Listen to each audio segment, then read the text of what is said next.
Hey, it's Rav. Welcome to Everyday Investor, the hottest investment show in the world. That's right, I said it. I don't care who knows it. This show is designed to help us grow our money. We take our time, we go to work, we get a paycheck in order to eat.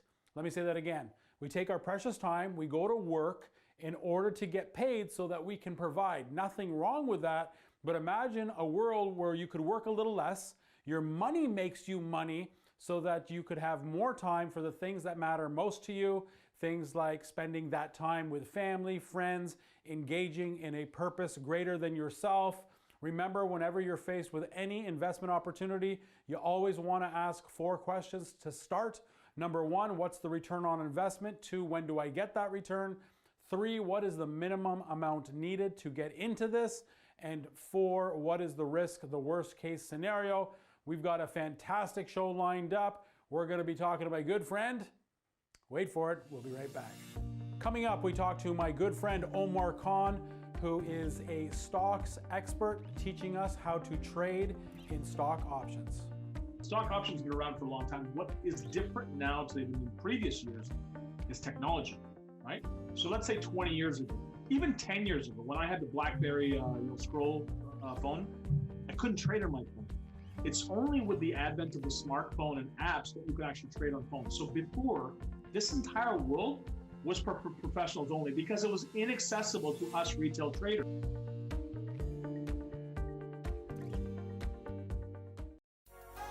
At Theta Training, our goal is to help you achieve financial freedom by teaching you the foundations of trading stock options. Join our growing community. Learn through our live-streamed weekend course, or develop your skills at your own pace online. Understand how the stock market works and how you can use the options market to earn additional income.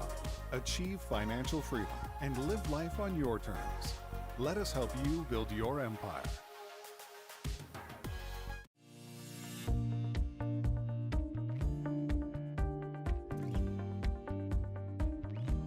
Hey, it's Rav. Welcome back to Everyday Investor. Today we're talking to my good friend Omar Khan, who is a wealth of knowledge when it comes to the stock market. Omar, thanks so much for being on the show with me. Well, thanks for having me on again, Rav. I appreciate it. Yes, I love what you're doing, what you're teaching, Theta, trading. I was only introduced to this about 1.5 to 2 years ago. Didn't know about it, and you've taught me a lot, and you can make some very prudent returns with not a lot of work when it comes to the world of stock options. I ask you this every time, and I think it's worth asking again. What's the difference between trading stocks and trading stock options? Yeah, that's a good question, Rav. And for those of you guys who don't know, there's like the traditional way of investing is, buy low, sell high. So you buy a stock low, and then you eventually want to sell it high. That's the idea behind, your simple buy, sell strategy on the stock side. The options world is a derivative on the stock itself. So I don't want to get too complicated. I don't want to make it more complicated than it is. It's not all that complicated. So what that means is, let's say, for example, a stock is trading here at $100, okay? With an option, you can say, you know what? It's at $100. I'll agree to buy it for, let's say, 95, and I'll get paid a certain sum of money. So options allow you to get in and out of stocks at higher and cheaper prices and allow you to get paid for that. So again, going back to that example, that $100 stock, and traditionally what I would do is I'd buy it at $100 and hopefully sell it at 110, 120, 150, or wherever I found comfortable. With stock options, the way we do it here at Theta, that same $100 stock, we would agree to buy it for, let's say, 95. And just for agreeing to buy it, not actually buying it, we would get paid, let's say, $3, $4, $5, just as an example. To me, that's a far better way of doing it because, my worst case scenario, as long as I'm not borrowing money or using margin, is that I own a high quality stock that I wanted to own anyways. I got it at a discount and I got paid a few bucks. So for me, that's a great deal. Essentially what we're doing, Rav, is when you're buying and selling stocks the old way, you're just buying and selling. What we're doing is we're ensuring the price of stocks that we want to buy anyways, and we collect insurance premiums on that, and which is, in my opinion, a far better way to enter the market. Yeah, we'll go here onto the smart board and kind of draw it out a little bit. You didn't learn this overnight. You've been doing this for a couple of decades, and I started when I was 5. What I love about it, Omar, is, there's a lot of guys out there, in my opinion, I think trading stocks, buying, selling stocks, stock options, I think it's 97% risky because people are using this as gambling. What I love about the way you do it is whether it's just stocks or stock options, the fundamentals are the same. Basically, what you're saying is we need to look at great companies that are earning year after year, even paying dividends out to their shareholders. These are the companies that you touch. You don't touch all the other stuff. If I say, hey, Omar, I've got a great lead for you. I heard about this. I heard about this. How did that change for you? Because most stock players that I know, even those that have been in for 10 years or so, they still love to gamble. Where did it change for you? I mean, you didn't just show up 20 years ago and have this kind of mentality. Why are you so conservative and yet able to make 20, 30, 40, 50% plus annualized returns? For me, it's pretty simple. I grew up in the Warren Buffett School of Investing. I used to work for a company named AIC, and I worked for an awesome gentleman named Michael Leach, and I learned a lot from these people, right? So traditionally, what happens is, yeah, you're right. You get distracted by that shiny new object, right? 2 weeks ago, it was GameStop and Nokia and BlackBerry, a bunch of companies that were dead.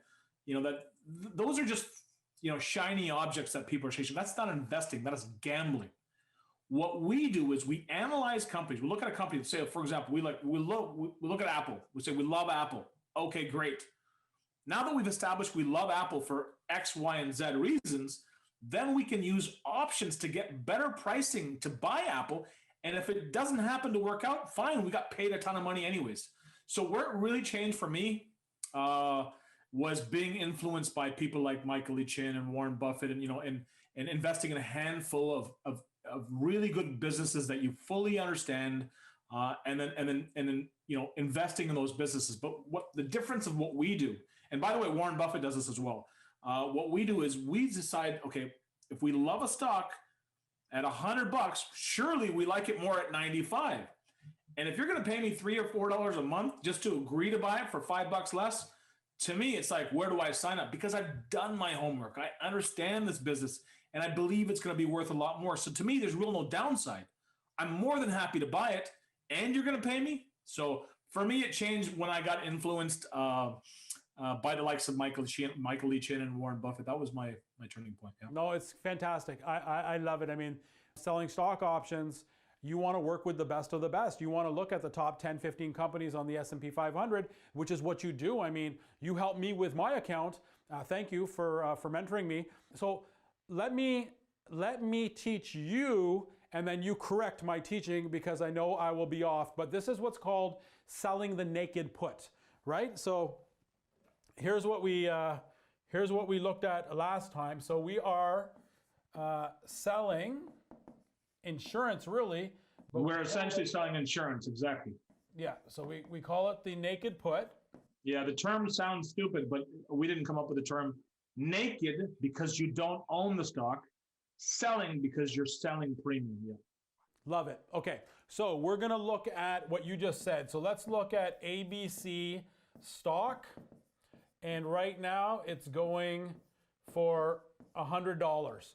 Now, ABC stock is a great stock. It's in the top 10 stocks companies, if you will, and it's at $100. And so I don't mind owning the stock, although I don't really want to own it. I just want to sell the insurance, collect the premium, and do it again. But if I happen to own this great company at, let's just say $90. Okay, so let's say Rav doesn't mind owning this at $90. So let's stop right there for a second. A great company at $100 usually goes up. If I could get it at 90, I don't mind owning it. And then, on another episode, or maybe even later in this one, if we have time, I don't think we will, we can talk about how I can get out of this. But here it is. So I'm saying to Billy, the stock's at $100. I'll tell you what, if it goes to 90, I will buy it, but in exchange for that, and if it goes to 90, within, let's say, I don't know, 45 to 60 days. It'll never be. We won't go past 45 days. We'll just put it 30 days. And there's a very specific reason for that, obviously. Okay, so within 30 days, if it goes to 90, I will buy it, and in exchange, I make a premium on that of $4 or $5 per share. Let's just call it $2 for the sake of argument. $2 per share. So he's paying me, Billy, $2 per share, and each contract is 100 shares. Is that what it is?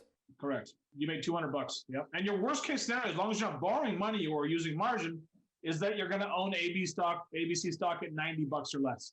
That's right. The reason you don't care, and the reason it's a win-win for you, is you would have bought it for 100 anyways. So to own it for 90 and get paid $2 on top of that, well, that's a pretty good deal, because $2 divided by 90 is a very healthy rate of return for a month. Yeah. And your worst case scenario is that you own a stock you love, a company that you love, at a nicely discounted price. That's a good spot to be in. Okay, so if this stock drops to $91, I am not obligated to buy this, correct? Yep, because the person can sell it on the open market for 91, so there's no reason for them to sell it to you for 90. You simply keep your $2 per share, and then guess what you do next month, Rev? You do it again. Because fundamentally, you love this business.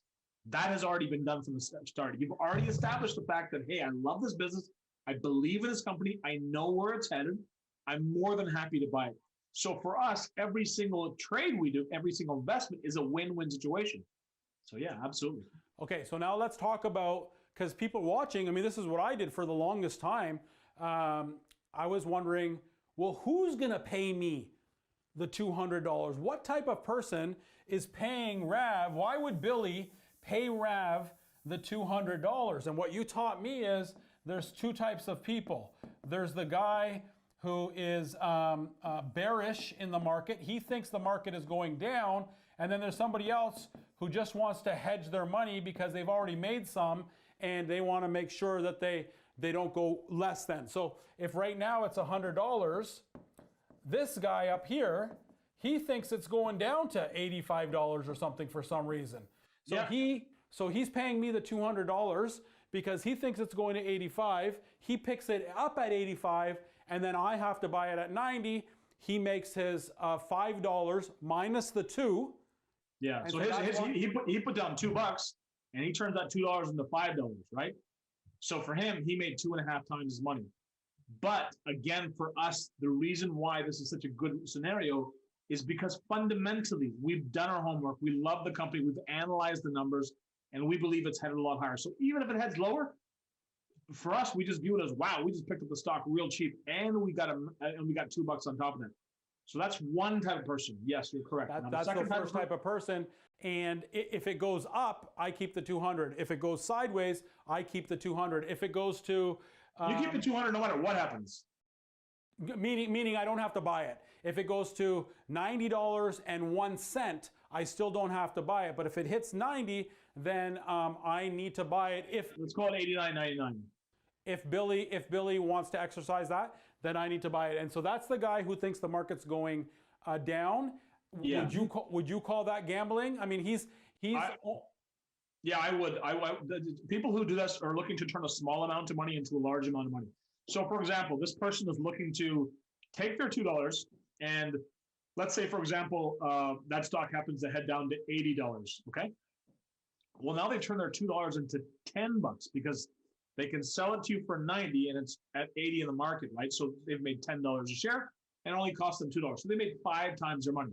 So the first type of person who buys these puts is bearish. That's correct. But more importantly, they're a speculator / gambler. Okay. Now you might be wondering what kind of idiot would do this, right? That's the logical thought. Why would someone do this? But then, you look at the online casinos, Casino Niagara, Casino Rama, they're packed. People know the odds are heavily stacked against them, yet they still are happy to lose their money. Because, why? That thrill, right? There's a human psychology involved here. That thrill of turning a small amount of money to a large amount of money is very appealing to many people. So that's the first type of person, right? Bearish person, and who is generally speculating / gambling, yes. And he's buying the naked put. You are in the business, and what you teach me, Rav, never buy, always sell. You're selling the naked put. I collect a premium. I don't even own it. Worst case scenario, if you want to use that word worse, is I get to own a stock at a discounted price with a company that I like anyways. I don't consider it a worst case scenario. I'm like, wait, hey, I just picked up a stock way cheaper than I was anticipating, and I got paid for it. Where do I sign up? So for me, every single trade is a win-win. Absolutely. Perfect. Let's take a look at the second guy that hedges this. We're going to take a quick break, Omar, and we'll look at that. Time flies when you are learning and having fun. Talking to my good friend Omar Khan from Theta Trading Co. Make sure you go to that site to learn more, thetatradingco.com. Don't go anywhere. We'll be right back.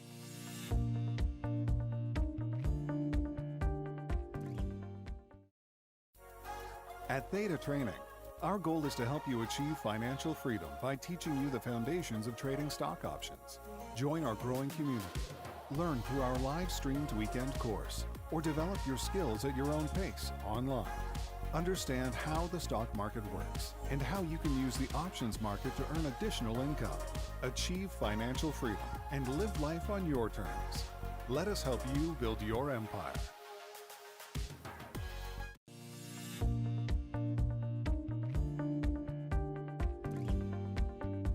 Hey, it's Rav. Welcome back to Everyday Investor. We are learning tons from my good buddy Omar Khan. Omar, we are talking about the concept of selling naked puts, yes, and we looked at the guy who's kind of bearish. He doesn't mind paying Rav a premium because he thinks the market is going down.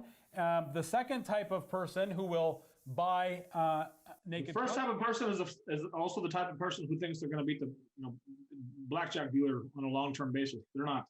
Yes. The odds are heavily stacked against you, right? The longer you're there, the more you're going to lose. With Theta Trading, we don't believe in buying.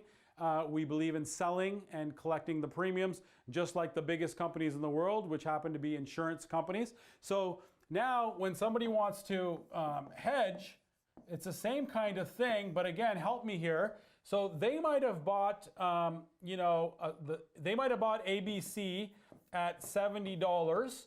Today, it's at $100, and they just want to protect what they have. So they say to Rav, I'll tell you what, I'll pay you insurance so long as if it drops to 85, then Rav, you still have to buy it. And this guy's happy because he bought it at 70, it's up to 100.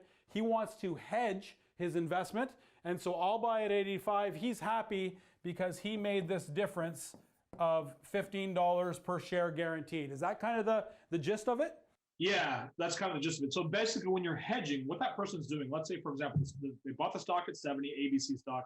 Now it's at 100. They're up $30 a share. Guy says to himself, hey, you know what? I got to buy a house in 3 months, okay? I can't afford to get less than $90 a share or 85 or whatever that number happens to be. And then what he can do is he can say, you know what? I'm going to pay a certain amount of insurance in order to guarantee myself a sell price because I need this for a down payment house. That is a very legitimate reason to buy. And again, we're more than happy to sell this insurance to them. That person has to guarantee a certain price.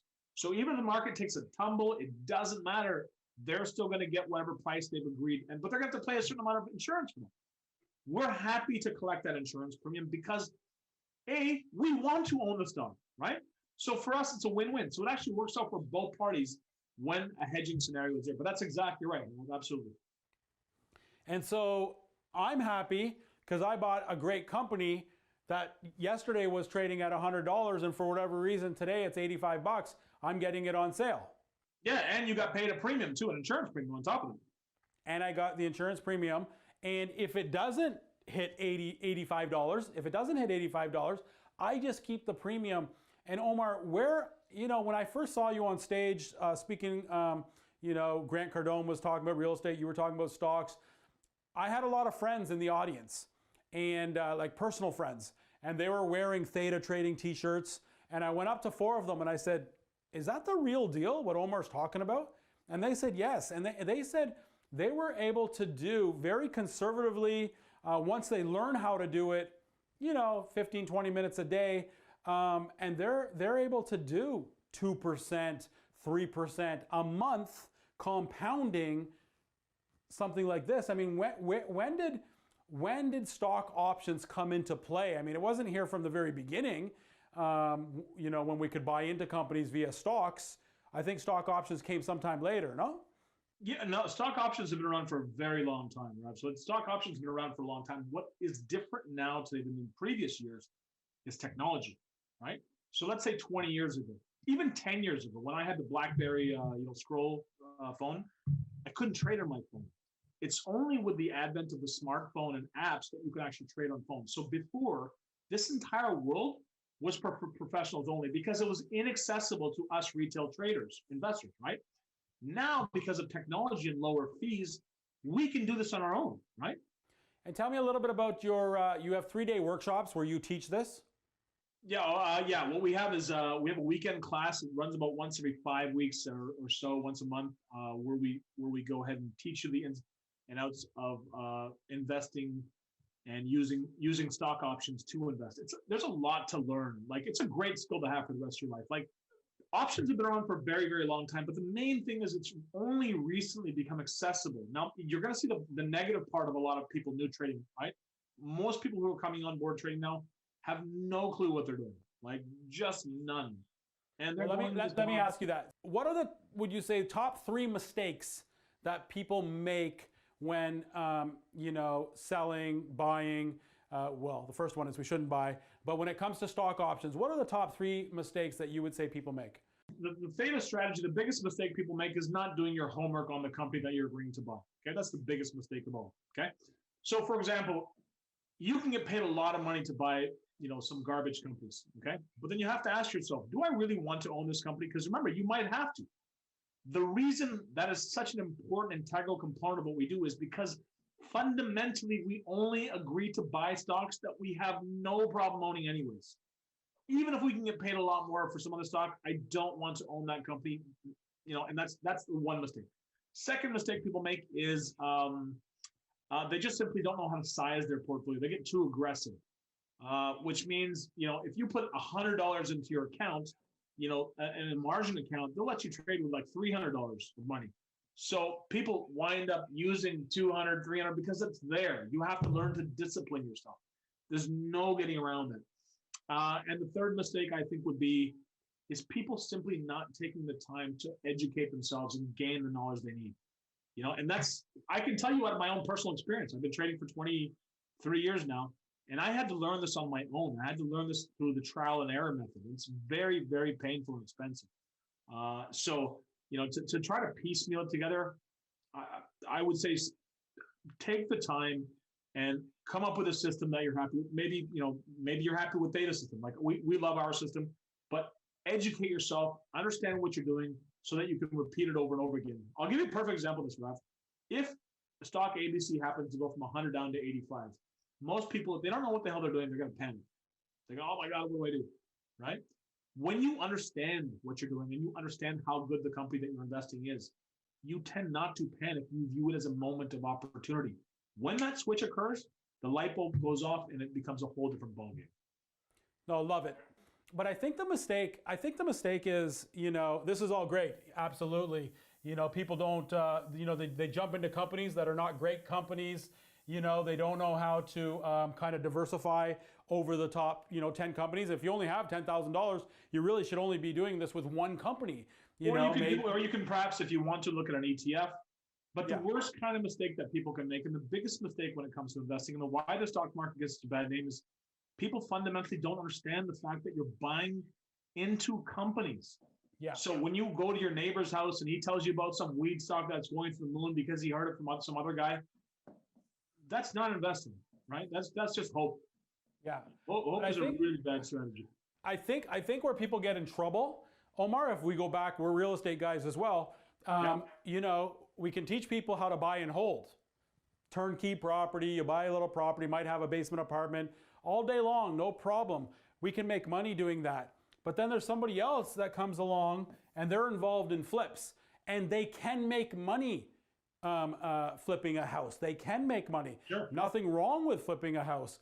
But what happens is, somebody comes along and says, oh, my cousin Vinny, he made money doing a flip, so I'm going to do the flip, which in most cases, especially if you don't know what you're doing, but even if you do know what you're doing, you can lose a lot of money. And so when it comes to stock options, you're sticking more to the buy and hold.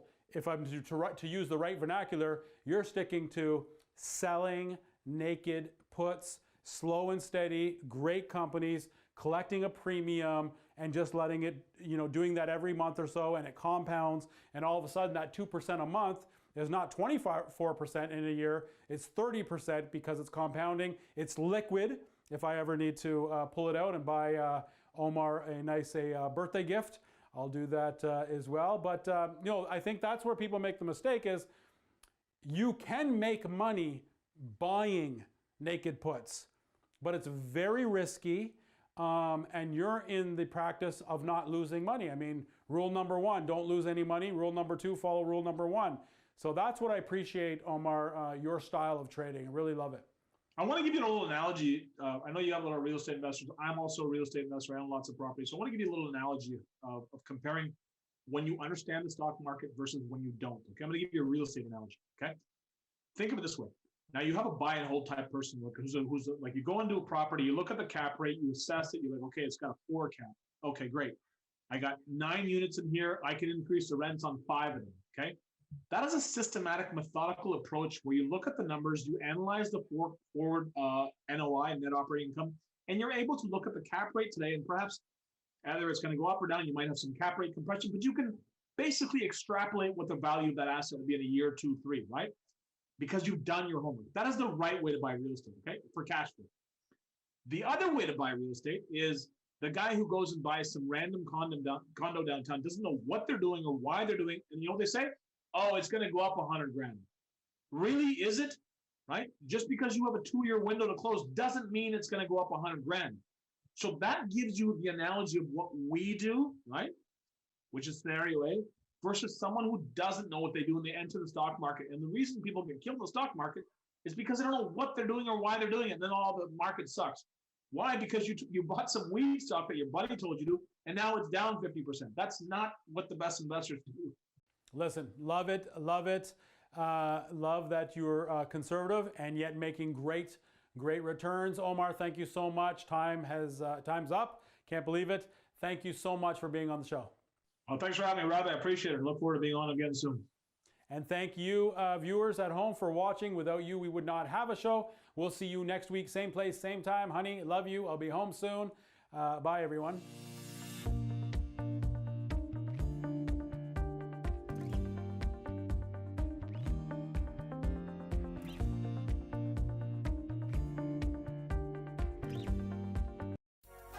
At Theta Training, our goal is to help you achieve financial freedom by teaching you the foundations of trading stock options. Join our growing community. Learn through our live-streamed weekend course, or develop your skills at your own pace online. Understand how the stock market works and how you can use the options market to earn additional income. Achieve financial freedom and live life on your terms. Let us help you build your empire.